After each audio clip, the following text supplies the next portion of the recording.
Greetings and welcome, minion, to another episode of Let's Play Dungeons 3 Twistram in Ruins. Alright, so now we get to start with our first new dungeon, which thankfully we're not getting bombarded with instructions on how to do that, because that's all dealt with in tutorial.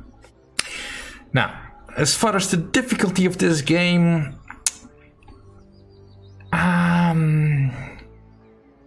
but let's just put it this way. If you've played Dungeons 2 and beaten it, hands down, including a game of winter, the difficulty in Dungeons 3 is not gonna faze you. Which is why I'm gonna be playing on Hellish mode, just to see what it's like. That's, by the way, not possible on the first level, which is why I didn't activate it then. The only real true difference in the in Dungeons 2, beyond obvious gameplay things which we'll get into momentarily, is the co-op button. Now, I've never felt at any point in the game that co-op would seem necessary for dealing with the things. I suppose it may be more fun with someone else, but frankly, I only know one other person who also has a copy of Dungeons 3. I already feel kind of slighted that he managed to get a pre-release copy to stream. Of course, it doesn't matter that I have covered the entire series of dungeons. I mean, I know he's got more subs, but it's not entirely fair now, is it? I'm kidding. I am kidding. But I will not be able to show you this. I mean, I may be able to convince him to play a co-op mission. Perhaps a skirmish, but that's maybe something for another time. Let's go to Twistram in Ruins.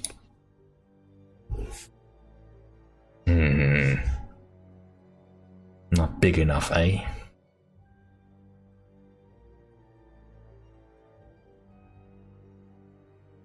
Twistram looked like the leftovers from a heavy metal concert. What? What have I done? Oh no! I've fallen to evil again. Father will be beside himself. He was right when he said, you either die a hero or you live long enough to see yourself become the villain. Although, in a way, it was fun to be evil. Burning things, pillaging, and showing those nasty goody two-shoes where the hammer hangs. They just look down at me anyway. My revenge will be terrible. As will your voice acting. While Talia was delivering a typical villainous monologue, something happened around her. From the depths arose a pulsating crystal, filled with the magic-savvy evil's power. A dungeon heart.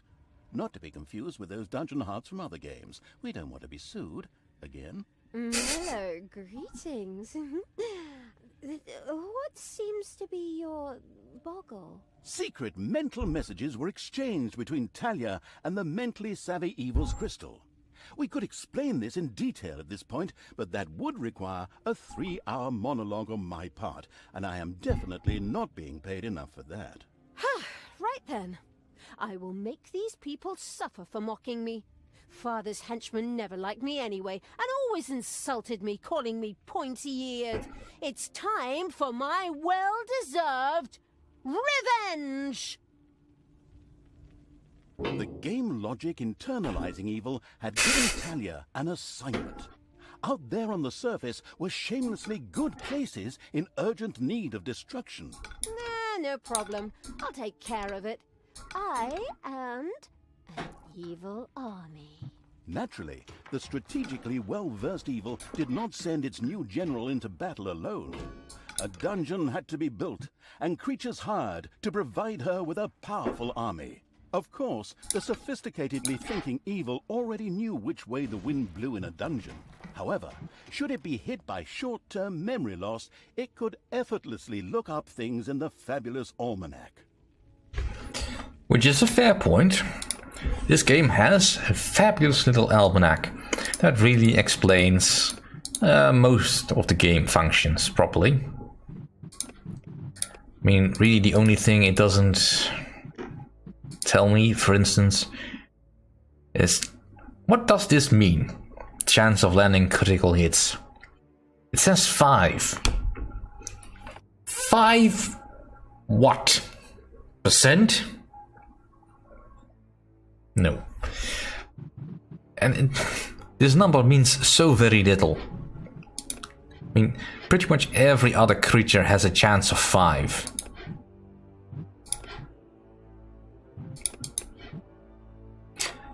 The ogre has a chance of 4. Yeah, but, you know, even the demons don't have any particular higher level. But that's all for later stuff. If you ever run out of things, something you need to know, you can just look it up here. Most of it is interesting enough to look up. Now, unlike Dungeons 2, where gold was constantly a problem, especially at the start, it's not quite so bad in Dungeons 3, as for the most part you will not be only managing gold, and will usually be constrained by other means, which gives your snots enough time to actually build up some gold reserves. Another difference is that rooms now actually have to be built by your snots. Now this doesn't take all that long, but it does need to happen. Evil's helpers had not been idle. Well, they hadn't exhausted themselves either, but anyway, there were now some research projects the researching evil could pursue. The new improved research menu, TM, was now available. Indeed. The new improved research menu, TM, opened and gave an overview of currently available technologies. At the moment, the selection was still limited, but that would change. After all, this evil crusade had only just begun. Don't pat yourself on the back that hard. But yeah, there's some research now, well-researched things we can unlock. Some of the basic stuff we can just unlock with gold, that is fine. Like more snots, for instance, always good. Getting a hideout, good. Getting a gobbler farm, good. Upgrading Talia, also good, but we lack a resource. Let's also research more creatures until we need the other resource that we need to gather. It's essentially 3 resources you need to keep an eye on: gold, mana, and evilness. Evilness I can't currently get because that requires me getting to the surface, which I can't currently do.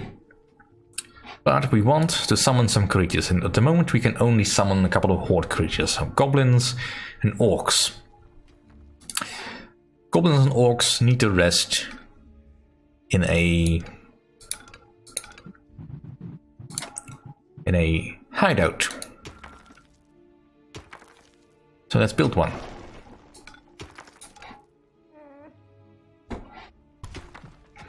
Now, snots are generated automatically as their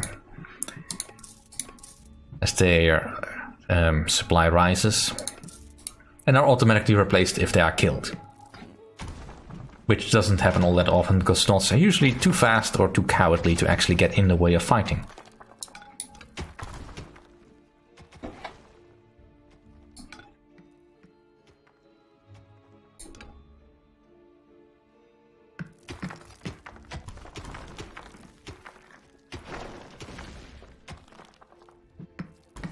Alright, let's start building a hideout. Now, most monster lairs are just 2x2. With the exception of the 4th Horde, demon and undead monster, which requires a layer of... well, it's bigger. I think it's 3x3, but it might be 4x4. It's bigger, at the very least. That's something you need to keep an eye on. Now, horde beasts also need food. Gobbler farms. This can satisfy both horde and demons alike. Undead don't need food, because, well, they don't.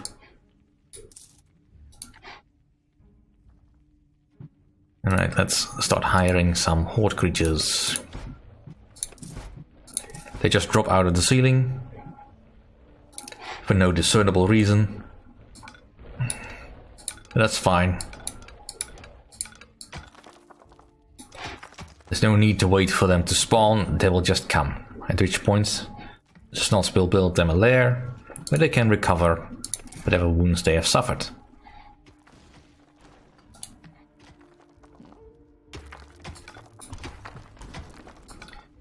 Alright, let's keep digging out the gold over here, because we will need some more. Still plenty of gold. Now, what's this book? This is a armor bonus. I'll give that to my orc over here. And this is a weight reduction bonus. I'll leave that here. That's not immediately necessary. I mean, it's certainly nice, but I don't think it's all that necessary.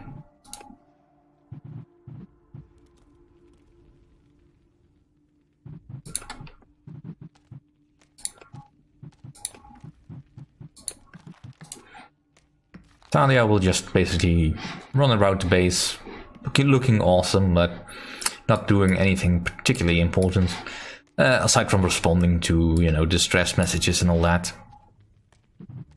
As for auto research, I can't really do anything else. I can unlock more Snots. That's really all. Because I need evil in order to do the next bit. Which is something that requires me going to the overworld. So let's get a couple more creatures on the map. Let's get a few more orcs. And expand the hideout a bit.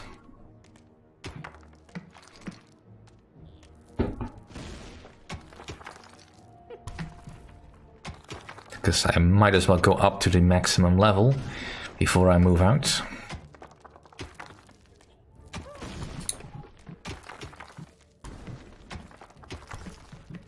I'll take another goblin.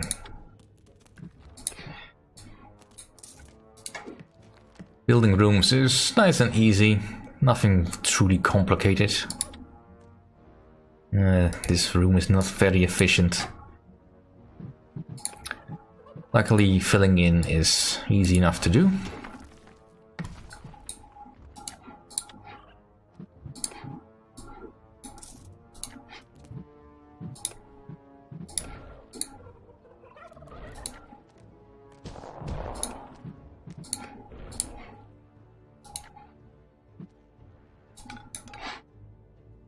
At the moment we don't have to worry about mana because we don't have any demons we can access at this point, so that's all fine. Now they have made a couple of gameplay improvements that will make managing your army a lot more easy, especially for going to the surface. Now there are a lot of hotkeys you can memorize, but this one works just fine. Just pick up all the units. Now you can just drop them on the exit like you did in Dungeons 2, but that's not necessary anymore.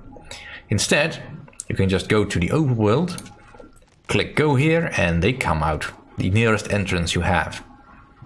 In this case, it's the dungeon entrance, but it could also be, for instance, a portal you have to your dungeon heart. Blinding beams of light met the dauntless evil's creatures. They briefly squinted at the disgusting brightness. Finally, they grinned, satisfied.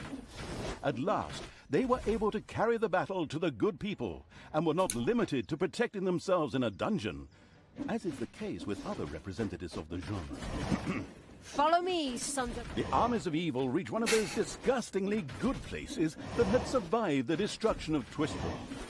The ice-cold hand, I mean evil, would deal with it immediately. Yes, that is indeed something. This is an island of good, I suppose you could call it. Yeah, fountain of life. That needs to go. Now, them all. let's kill the novices first, because they keep healing things, which we don't want.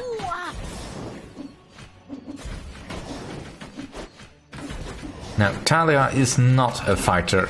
She is a spellcaster. I would say lover, but that's not entirely true. She can take some damage, but most of the time you really don't want her to be on the front lines. Like here. Because she's just not built for that. The little town of Good was destroyed and turned into a hotbed of evilness. Cracks formed on the surface, and something, guess, evil rose from the depths. This evilness, in a practical spherical form, was the sweet lifeblood which flowed through the personified evil's veins. It stimulated the armies of evil and swelled their power. All this lofty blah blah without any impact on the game aside, it was another resource primarily or exclusively used for more powerful research. Delicious evilness flowed into the dungeon heart and filled it with power. New research was thus made available, which would help the dungeon to even greater power. The impatient evil immediately began to research something. Well, the impatient evil will wait a moment longer because I want to research Nagas, which requires 100 evil. Evilness will keep ticking up as long as you have control of a island of evil. What's going on here? I feel a disturbance in the force. The deeds of the conspicuous evil and its henchmen had not gone unnoticed. As a matter of fact, even a blind man could see the destruction they left behind them. As idiotic heroes do, they sent out a small patrol to scout the area. Move out, men. Have a look around and report back to me. While I would love to accompany you myself, I'm currently, teaching myself to play the ukulele. The progress-addicted evil had unlocked some new research and immediately set about trying it out.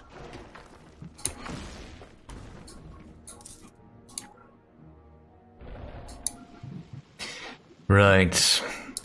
Well, the one evil I can get is an upgrade for Talia. More power! More power! Yeah, which is essentially the only way for Talia to level up.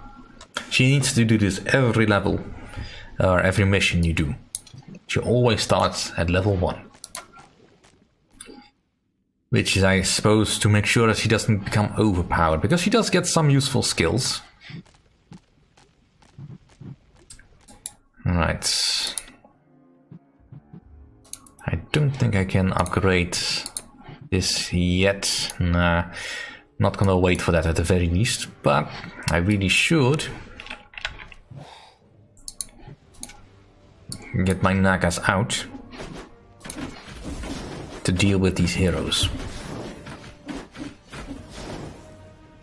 Because as it stands, I really don't have a means to deal with the heroes in the dungeon aside from just coming back. Which is, you know, a detour I don't really want to take every damn time. Alright, so I just heal up for a bit.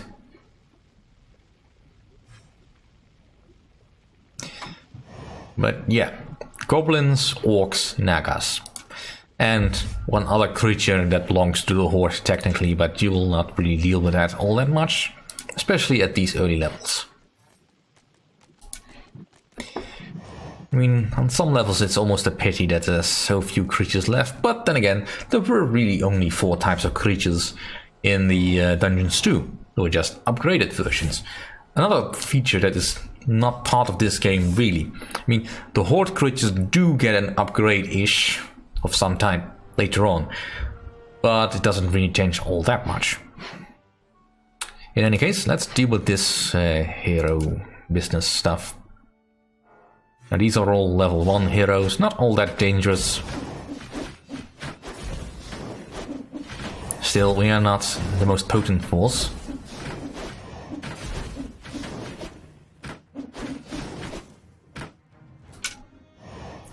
And the enemies can be a tad annoying, especially the rogues, because you can't target those until pretty much everything else is dead. You need to force target them, and that's kind of a lot of micromanagement. That's hardly ever worth the hassle. Alright, anything else I can upgrade that would help? Let's get a few more Nagas in the field. And let's also dig out.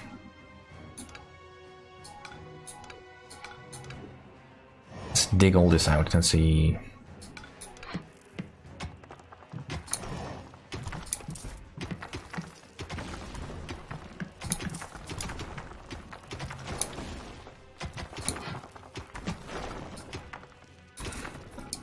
Gob-O-Bot may be too small now, but we shall see.